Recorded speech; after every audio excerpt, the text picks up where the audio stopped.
İsmail Peyğəmbər.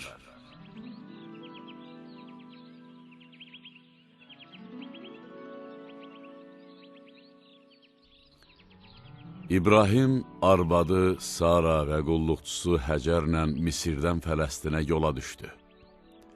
O, özü ilə çoxlu mal-heyvan götürdü və qohum-əqrəbası yanında yaşamağa başladı. İbrahimə iman gətirmiş kiçik bir dəstə də onunla getdi. Saranın uşağı olmurdu.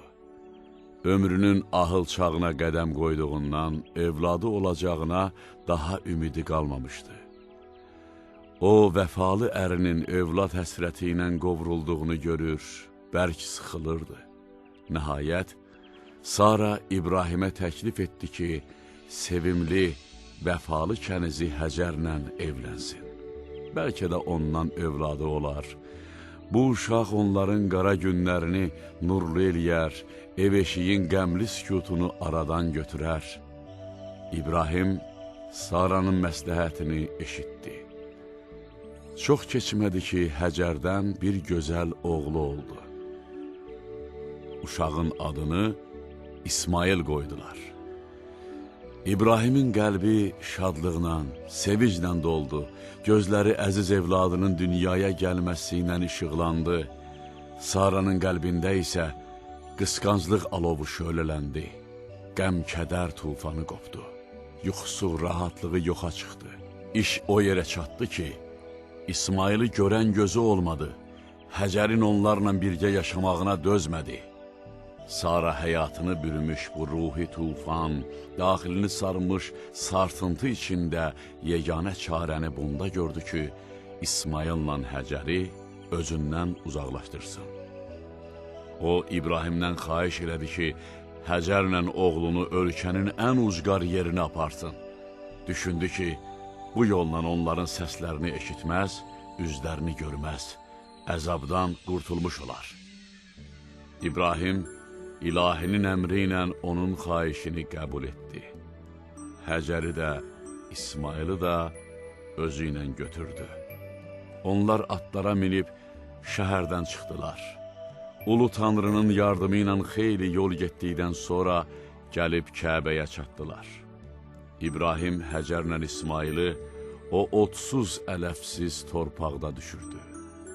Ana ilə bala çox zəif, yazıq görkəmdə olsalar da, ürəkləri Tanrıya bəslədikləri iman və ümidlə dolu idi. İbrahim onlar üçün azacıq yemək, bir də su qoydu. Ana balanı çölün düzün ortasında qoyub yola düzəlmək istədi. Bu anda Həcər onun ətəyindən asıldı, atının cilovundan tutub dedi, "Ey İbrahim, hara gedirsən? Bizi bu qorxunc düzdə kimə tapşırırsan?" Həcər istəyirdi ki, İbrahimdə rəhm hissləri oyatsın, qəlbini riqqətə gətirsin. Onun ürəyindən keçirdi ki, qundaqdakı əziz oğlunu, acılıq, dəhşətli susuzluq qorxusunu yada salıb desin, "Bu günahsız uşaqla məni bu qorxunc çöldə kimin ümidinə qoyursan? Kim bizi yırtıcı heyvanların pəncəsindən qoruyacaq? Səhrada günəşin yandırıcı istisinə biz necə dözəcəyik?" Amma göz yaşları, qəhər ona aman vermədi ki, bu sözləri dilinə gətirsin. O özünü İbrahimin ayaqları altına atdı ki, bəlkə ona, əziz evladına rəhm eləyə. Lakin İbrahim bütün bu yalvarış və nalələrə fikir vermədi. O təmkinlə aydınca dedi, "Bu Allahın əmridir." Həcər bu sözləri eşitcək, yerinə qayıtdı. İlahi hökmü qarşısında baş əydi. O, Tanrı rəhminə bel bağlayaraq dedi, "Əgər bu ilahinin əmridirsə, şəksiz, o bizi ağlar qoymayacaq." İbrahim o təpədən endi. Bir yandan qorxu, həyəcan addımlarını yavaşıtsa da, o biri yandan Allaha inamı, etibarı onu irəli aparırdı. Sözsüz ki, İbrahim o anlarda ürəyinin bir parçası ilə qocalıq çağlarında qəlbinin ilham mənbəyi, gözünün işığı olan yeganə evladı ilə ayrılıqdan həsrət odu ilə yanırdı. Ürəyindən yandırıcı nalələr qopur, gözləri qanlı yaşla dolurdu. İbrahim bu acı, kədərli hisslərlə ürəyini o səhrada əziz evladının yanında qoyub getdi. Allahdan rəhm, yardım diləyərək vətənə qayıtdı. Zəmzəm çeşməsi. Həcər ilahi yazısına tabi olub səbri özünə peş etdi. Çox keçmədi ki, onun özü ilə götürdüyü çörək, su qurtardı, ac susuz qaldı. Döşlərinin südü qurudu. Artıq uşağı üçün nə yeməyi vardı, nə də ki bir damcı su qalmışdı. Uşaq acılıqdan, susuzluqdan bərk ağlayıb sızıldamağa başladı. Yazıq ana bu mənzərədən oda atılmış üzərlik kimi yandı. Pərişan halda gözlərindən yaş seli axıtdı. O arzu elədi ki, kaş canının şirəsindən, ürəyinin qanından, gözünün yaşından ciyər parası üçün su, yemək hazırlaya biləydi. Amma heyhat. Həcər çox əlləşdi, vurnuxdu ki, bəlkə o bəla və pərişanlıqdan qurtuluş yolu tapa, bir yana qaça. Anaya hər şeydən çox əzab verən əziz evladının halı idi. Uşaq qıvrılıb açılır, anasının gözləri önündə az qalırdı ki, can versin. Həcər çarəsiz qalıb uşağı orada qoydu, özü dəlicəsinə ora-bura qaçmağa başladı. Uşağın ağlar səsi, sızıltısı ananı uzaqlaşmağa qoymurdusa da, o bir damcı su, bir tikə çörək tapmaq ümidi ilə o tərəf bu tərəfə qaçırdı. O gəlib Səfa dağındakı qayaların yanına çatdı. Burada heç nə tapmayıb ağlar halda geri qayıtdı. Və Mərvə dağının yanında su kimi görünən ilğım mənzərəsinə tərəf qaçdı. Oradan da ümidsiz qayıdıb dəlicəsinə Səfa tərəfə üz tutdu. O bu yolu 7 dəfə gedib gəldi. Bu arada uşaq da arası kəsilməz nalə ilə, fəryadla ananın ürəyini üzür, qəlbini parçalayırdı. İlahi, bu necə də ürək yandırıcı, üzücü mənzərə idi.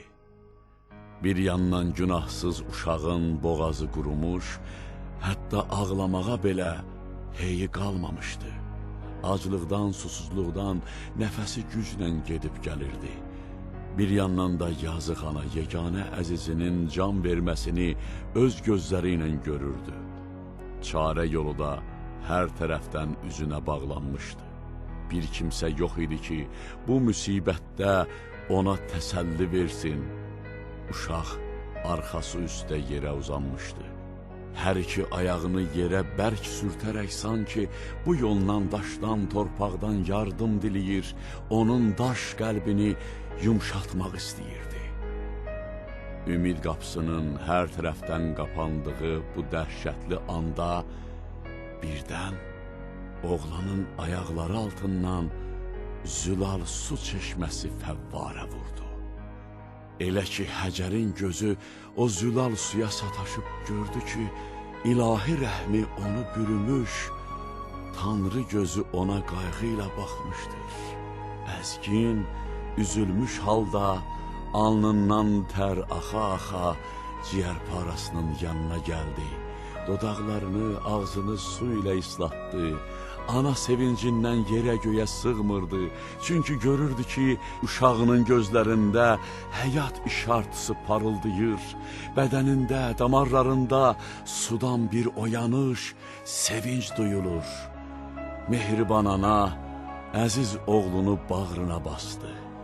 Sanki onun bədənində yeni bir varlıq yarandı. O bir əli ilə oğlunu tutmuşdu.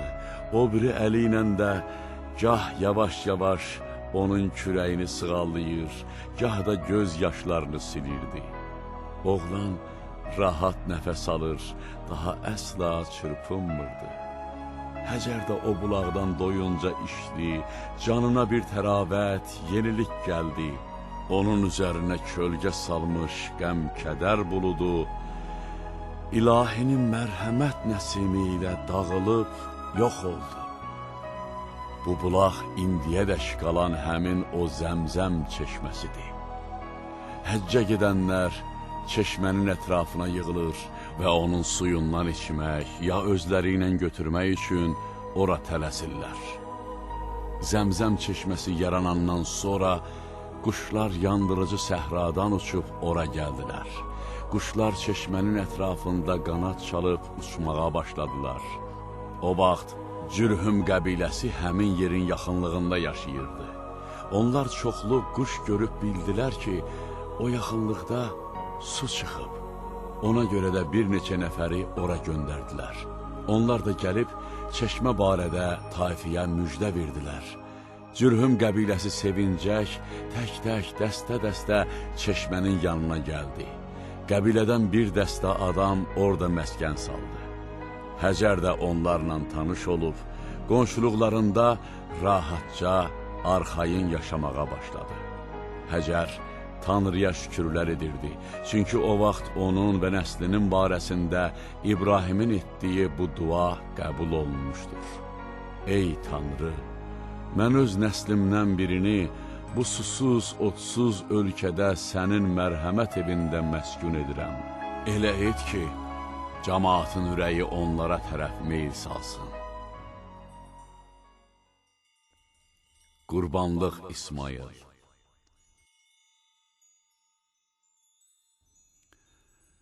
İbrahim əziz övladını unutmamışdı.